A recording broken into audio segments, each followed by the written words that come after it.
if you're thinking about the economy and you're thinking about getting back to work, you need to understand if we go back too soon, the second round could end up even be more devastating, because now it's going to be another round of devastation on top of the existing devastation. It won't be good.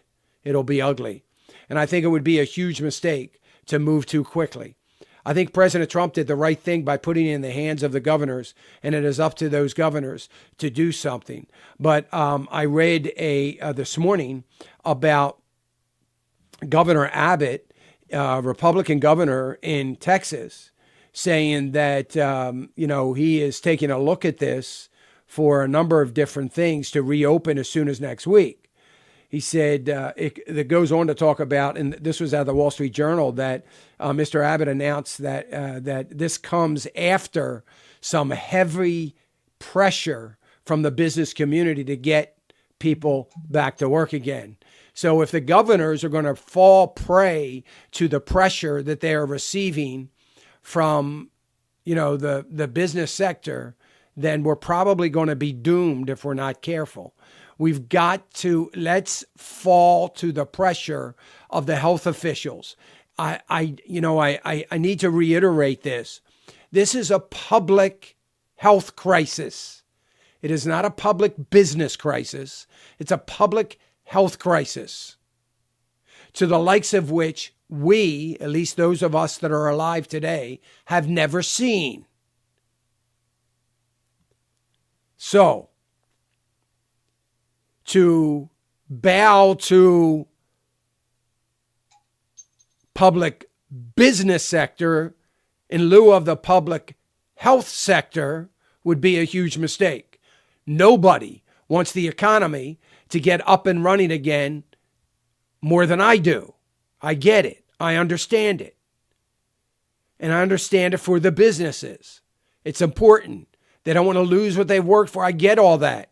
But do they get, it's akin to people saying, well, don't touch my Social Security. Okay, we won't touch it. But do you realize in 6 years you won't have any Social Security? So as long as you're okay with not having any in 6 years, we won't touch it.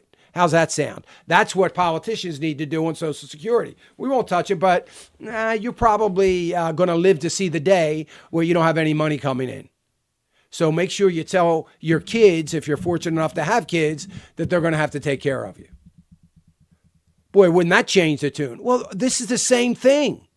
So we can go to the business and say, okay, we want to go back to business? Go ahead. Let's go back to work.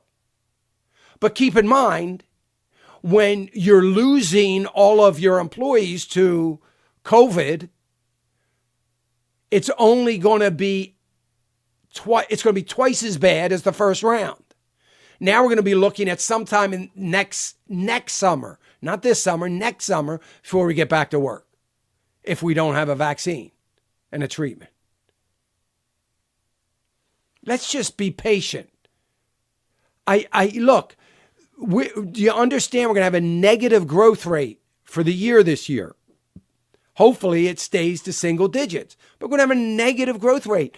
Are you really thinking that a week or two is going to make that much difference? It probably will to some companies, and I get that. I'm not trying to be unsympathetic, but I'm trying to be pragmatic and say, look, we've got to be cautious, and we've got to be listening to health officials, not economists.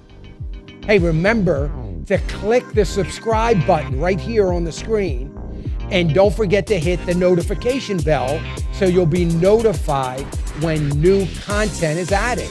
And more importantly than anything, you don't want to miss all 3 live hours of Financial Issues every day from 9 to noon. And you can watch it on FISM.tv. That's FISM.tv.